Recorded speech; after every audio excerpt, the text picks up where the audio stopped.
हजरत फातिमा फरमाती हैं हजरत अली मेरे पास दौड़े आए और कहने लगे फातिमा चल मस्जिद। पता नहीं हुजूर को क्या हो गया, हुजूर रो रो के बेहाल हो गए और हुजूर हुजरे में रो रहे और हिचकियों की आवाज मस्जिद में आ रही है। चल जरा चल के हुजूर की बात देख क्या हुआ है, हमारी तो ताकत नहीं अंदर जाने की। सैयदा तैयबा ताहिरा हजरत फातिमा झट से पर्दा ओढ़ा, हाजिर खिदमत हुई, अंदर गई। कहती हुजूर के कंधे पे हाथ रखा तो महबूब बेटी के हाथ की ठंडक महसूस की, सर सजदे से उठाया।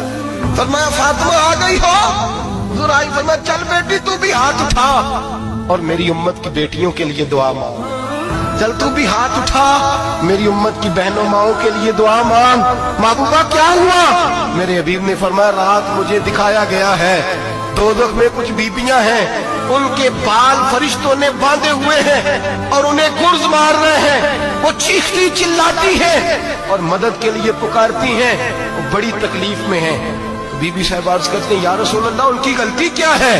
तो मेरे नबी ने फरमाया वो बारीक दुपट्टा ओढ़ती थी, वो बारीक दुपट्टा ओढ़ती थी, उनके बाल चमकते थे, गैर महरमों की नजर पड़ती थी, उन्हें दोज़ख में सजा मिलेगी, वो चिल्लाएंगी चीखेंगी, उनकी मदद को कोई नहीं पहुंचेगा। चल तू हाथ उठा दुआ मांग।